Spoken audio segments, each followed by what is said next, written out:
এই সময়ে এসে এভাবে ওর উপরে এই ধরনের আক্রমণ হবে যা আমার মানে কল্পনা অতীত। প্রথমে বলছিল তারা 36 ঘন্টা, এখন তারা বলতেছে যে 72 ঘন্টা পর ছাড়া আমরা বলতে পারতেছি না। তার মানে ও এখনো শঙ্কামুক্ত না।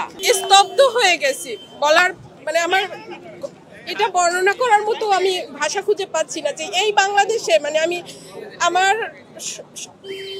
মানে আমার ভাষা আমি প্রকাশ করতে পারতেছি না যে এটা ছিল আওয়ামী ফ্যাসিস্ট, ছাত্রলীগ, যুবলীগ, মানে আওয়ামী লীগের আমলে। সেটা মানে এই প্রশাসনের এই দেশে মানে এই সময়ে এসে এভাবে ওর উপরে এই ধরনের আক্রমণ হবে যা আমার মানে কল্পনা অতীত। যখন আমি আসি ওর অবস্থা সেজন্যই মানে ওর অবস্থাটার জন্যই আমার আবার আসা। আমি কখনো আসতে চাই নাই যে আমাকে আবার এই মিডিয়ার সামনে আসতে হবে, বাট ওর শারীরিক কন্ডিশনটা মানে এখন এমন অবস্থায় এসে দাঁড়িয়েছে। প্রথমে আমাদেরকে ডক্টর মানে করছিলেন, আশ্বস্ত করছিলেন যে আমরা 36 ঘন্টা তাকে অবজারভেশন করে তারপরে একটা জানাবো।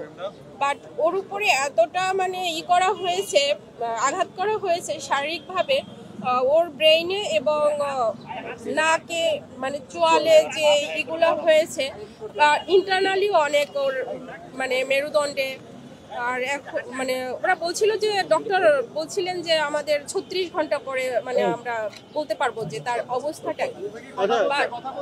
বাট ওর হ্যাঁ জ্ঞান ফিরছে তাকায়, বাট ওর যে শারীরিক কন্ডিশন মানে সেটা ওর আগে প্রথমে বলছিল তারা 36 ঘন্টা, তারপরে এখন তারা মানে আমার মিডিয়ার সামনে আসা এই জন্যই যে এখন তারা বলতেছে যে 72 ঘন্টা পর ছাড়া আমরা বলতে পারতেছি না। তার মানে ও এখনো শঙ্কামুক্ত না, মানে ওর শারীরিক কন্ডিশন এখনো স্টেবল না।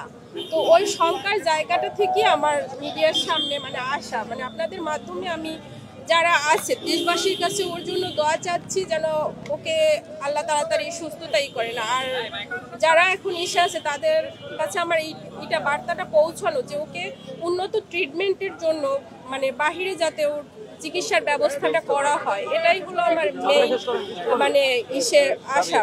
কারণ ওর গত যে 18 বছর, সেই 2018 থেকে 24 পর্যন্ত ওর উপরে যে পর্যায়ক্রমে যে হামলাগুলো হয়েছিল তখন তো ফ্যাসিস্ট আমল ছিল। ওর ট্রিটমেন্টটাও আমরা ভালোভাবে নিতে পারি না, সেটা আপনারা গণমাধ্যম কর্মী যারা আছেন আপনারা ভালোভাবেই সেটা জানেন।